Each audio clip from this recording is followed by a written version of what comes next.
Risolviamo oggi l'equazione logaritmica 3 per logaritmo al quadrato di x più logaritmo di x uguale a meno 4. Come primo passaggio pongo t uguale al logaritmo di x e quindi vado a sostituirlo nell'equazione sopra. Ho 3 per logaritmo al quadrato di x, che quindi è t quadro, più logaritmo di x, che è t, e meno 4 lo porto a sinistra, quindi più 4 uguale a 0. Ma questa equazione ha un delta negativo, infatti ebbe alla seconda che è 1 meno 4ac, che è, facciamo 16 per 3, quindi 48, quindi meno 47. Essendo questo delta negativo, questa equazione qui non ha soluzione, di conseguenza neanche l'equazione logaritmica di partenza. Quindi l'insieme delle soluzioni è l'insieme vuoto. Proviamo invece a risolvere l'equazione 2, logaritmo al quadrato di x più 3 uguale a 7 logaritmo di x.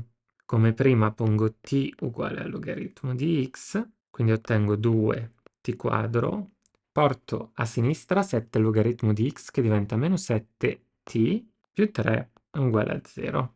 Riscrivo il termine centrale come meno 6t meno t e copio più 3.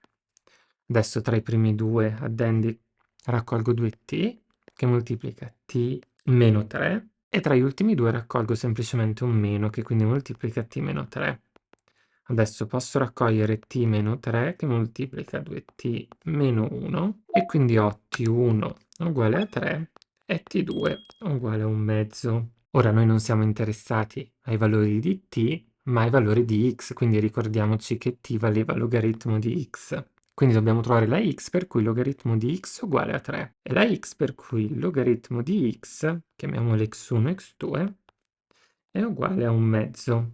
Ora la prima è x uguale a 10 alla terza, perché per trovare x1 dobbiamo elevare alla terza la base, quindi 10 alla terza. Stessa cosa chiaramente per trovare x2, eleviamo 10 alla un mezzo, ossia radice di 10. Quindi abbiamo trovato x1 e x2.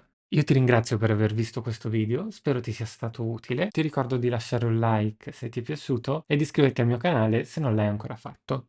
Ti lascio nelle schede in descrizione cliccabile in sovrimpressione la playlist dedicata alle equazioni che svolgiamo tutti i giovedì e ti consiglio di vedere questo video sulle equazioni funzionali.